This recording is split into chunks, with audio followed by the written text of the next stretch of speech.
maître de midi indétrônable depuis plusieurs mois, Emilien se livre de plus en plus à Jean-Luc Reichmann dans les 12 coups de midi. Il lui a même fait une drôle de confidence sur la chasse d'eau de ses toilettes. Le bricolage, ce n'est visiblement pas son rayon. Depuis le 25 septembre, Emilien entre un peu plus chaque jour dans l'histoire des 12 coups de midi grâce à ses nombreux succès.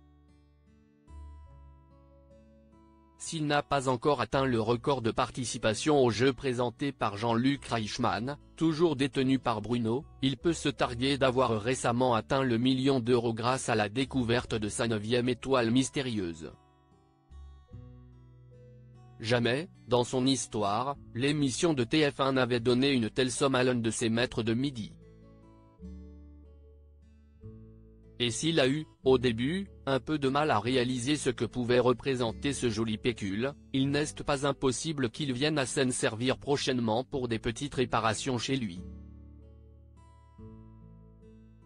Emilien, les 12 coups de midi, sur ses toilettes cassées, tant que ça tient, je laisse comme si est. Arrivé sur le plateau coiffé d'un casque de chantier vendredi 24 mai, Emilien a été accueilli en fanfare. Décrit par Z comme un ingénieur, bricoleur de bonnes réponses, le jeune homme a été interrogé sur ses capacités à manier le marteau et le tournevis. Mais s'il enchaîne les succès avec sa culture générale très étendue, ses connaissances en bricolage ne sont pas aussi vastes. Genre, tant que ça tient, je laisse comme si est. A-t-il laissé entendre à Jean-Luc Reichmann, avant de révéler que sa chasse d'eau tient avec un Scooby-Doo.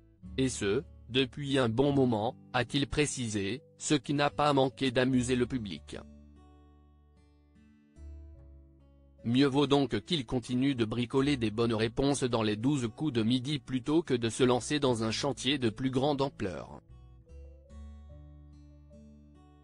Le projet d'Emilien, les 12 coups de midi, avec sa compagne Jessica avant même d'avoir remporté le million d'euros, Emilien a commencé à réfléchir à la façon dont il pourrait investir cet argent gagné dans les 12 coups de midi, notamment pour un projet commun avec sa compagne, Jessica.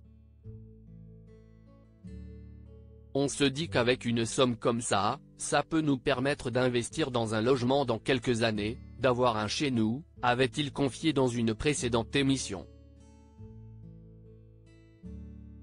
Espérons simplement, après sa confidence sur sa chasse d'eau réparée avec les moyens du bord, que les travaux ne seront pas trop nombreux. Ou qu'il saura s'entourer de professionnels pour faire ce qu'il ne maîtrise pas. Article écrit en collaboration avec 6 médias.